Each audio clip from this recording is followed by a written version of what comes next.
प्यारे बच्चों, आज का हमारा टॉपिक है पाठ 10 प्रकाश का परावर्तन तथा अपवर्तन का हमारा नेक्स्ट टॉपिक है।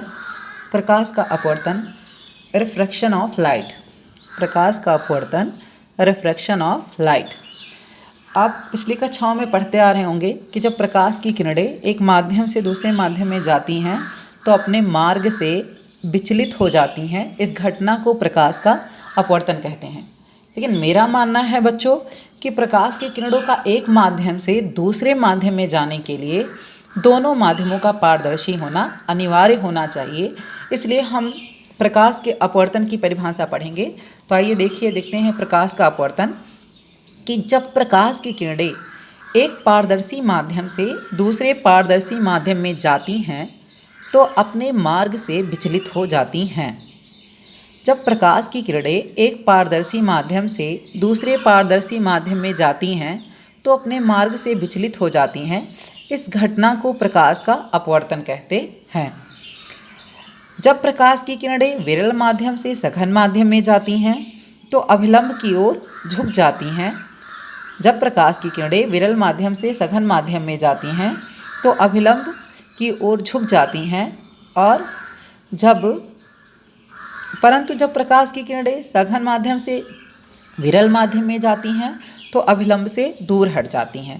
तो चलिए, क्या होता है जब प्रकाश की किरणें विरल माध्यम से सघन माध्यम में जाती हैं तो अभिलंब की ओर झुक जाती हैं और जब प्रकाश की किरणें सघन माध्यम से विरल माध्यम में जाती हैं तो अभिलंब से दूर हट जाती हैं। जब प्रकाश की किरणें विरल माध्यम से सघन माध्यम में जाती हैं तो अभिलंब की ओर झुक जाती हैं, परंतु जब प्रकाश की किरण सघन माध्यम से विरल माध्यम में जाती है तो अभिलंब से दूर हट जाती है। आइए हम इसे आपको एक चित्र के माध्यम से समझाते हैं। यहाँ देखिए ध्यान से, चित्र में ये हमारा वायु है जो कि विरल माध्यम में होगा और ये हमारा कांच है जो कि सघन माध्यम है, और यहाँ बीच में क्या हुआ, एक अभिलंब डाल दिया गया है। तो देखिए, आने वाली किरणें जो होती हैं आपतित किरण होती हैं और जो दूसरे माध्यम में जाकर अपने मार्ग से विचलित हो जाती हैं वो अपवर्तित किरण होती हैं। तो ध्यान से देखिए, जब प्रकाश की किरणें विरल माध्यम से सघन माध्यम में जा रही हैं तो इन्हें ऐसे सीधे निकल जाना चाहिए, डॉटेड लाइन से ऐसे आप बना सकते हैं। लेकिन ये क्या होती हैं, सीधे ना जाकर अभिलंब की ओर झुक जाती हैं। तो हम कह सकते हैं जब प्रकाश की किरणें विरल माध्यम से सघन माध्यम में जाती हैं तो अभिलंब की ओर झुक जाती हैं। और आइए चित्र बी देखते हैं।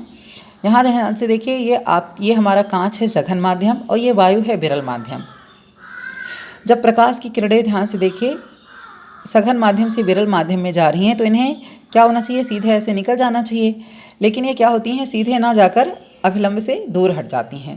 तो हम कह सकते हैं कि जब प्रकाश की किरणें सघन माध्यम से विरल माध्यम में जाती हैं तो अभिलंब से दूर हट जाती हैं। तो हमारा कॉन्सेप्ट क्लियर हो गया यहीं पे कि जब प्रकाश की किरणें विरल माध्यम से सघन माध्यम में जाती हैं तो अभिलंब की ओर झुक जाती हैं, और जब प्रकाश की किरणें सघन माध्यम से विरल माध्यम में जाती हैं तो अभिलंब से दूर हट जाती हैं। आने वाली किरणों को आपतित किरण और दूसरे माध्यम में जाने वाली किरणों को अपवर्तित किरण कहते हैं। आपतित किरण और अभिलंब के बीच बने कोण को आपतन कोण आई कहते हैं और अपवर्तित किरण और अभिलंब के बीच बने कोण को अपवर्तन कोण आर कहते हैं। इसे आर से इंडिकेट करते हैं। तो आइए हम नेक्स्ट टॉपिक देखते हैं अपना। हमारा नेक्स्ट टॉपिक है अपवर्तन के नियम। हमारा नेक्स्ट टॉपिक क्या है, अपवर्तन के नियम, लॉ ऑफ रिफ्रैक्शन। अपवर्तन के नियम, लॉ ऑफ रिफ्रैक्शन। अपवर्तन के निम्नलिखित निम्न दो नियम हैं, जिसमें से पहला नियम है आपतित किरण आपतन बिंदु पर अभिलंब तथा अपवर्तित किरण तीनों एक ही तल में होते हैं। आपतित किरण, पहला नियम क्या हो गया, आपतित किरण आपतन बिंदु पर अभिलंब तथा अपवर्तित किरण तीनों एक ही तल में होते हैं। और दूसरा नियम है हमारा जो कि मोस्ट इम्पॉर्टेंट नियम है, आपतित किरण किन्हीं दो माध्यमों के लिए तथा एक ही रंग के प्रकाश के लिए, किन्हीं दो माध्यमों के लिए तथा एक ही रंग के प्रकाश के लिए आपतन कोण की ज्या साइन आई तथा अपवर्तन कोण की ज्या साइन आर का अनुपात एक नियतांक होता है। इस नियम को स्नेल का नियम भी कहते हैं।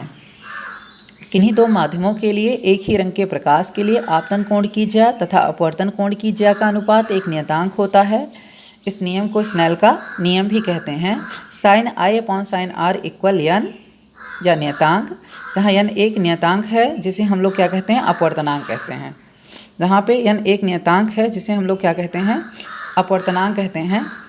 अपवर्तनांक का मान जो होता है वो बैंगनी रंग के लिए अधिकतम होता है और लाल रंग के लिए न्यूनतम होता है। तो हमने क्या पढ़ा, अपवर्तन के दो नियम पढ़े, आपतित किरण आपतन बिंदु पर अभिलंब तथा अपवर्तित किरण तीनों एक ही तल में होते हैं।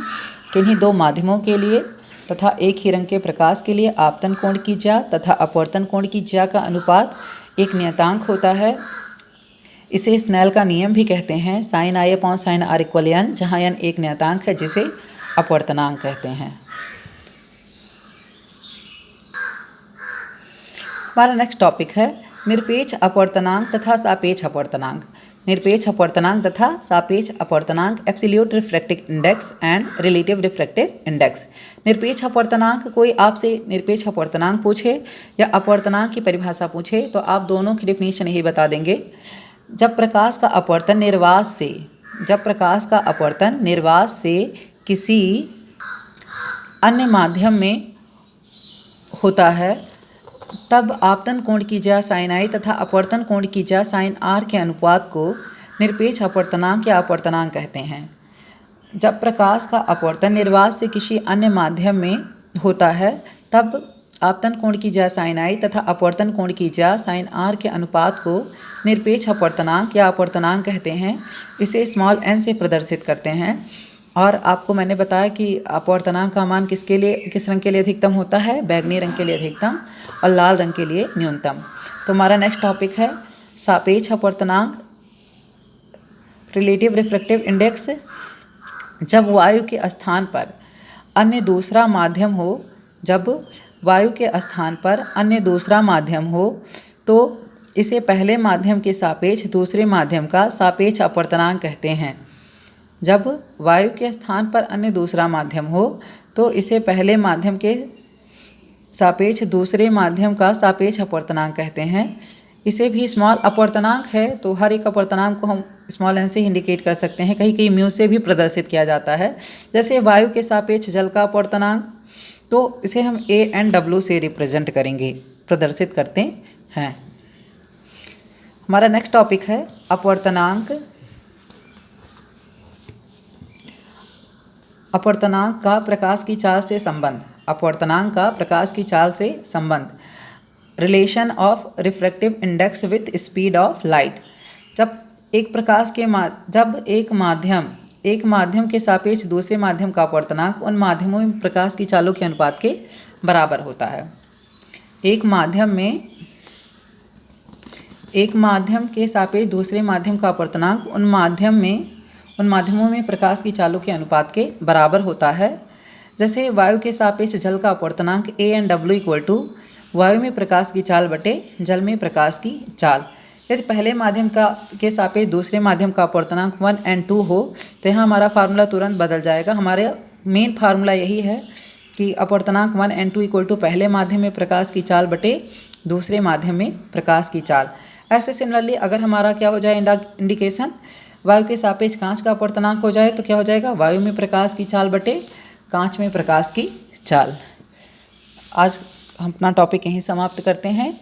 नेक्स्ट वीडियो में हम आपको इन्हीं सूत्रों पर आधारित, मतलब अपवर्तनांक तथा प्रकाश की चाल के साथ संबंध के सूत्रों पर आधारित कुछ न्यूमेरिकल बताएंगे। तो आज हम अपना टॉपिक यहीं समाप्त करते हैं। धन्यवाद।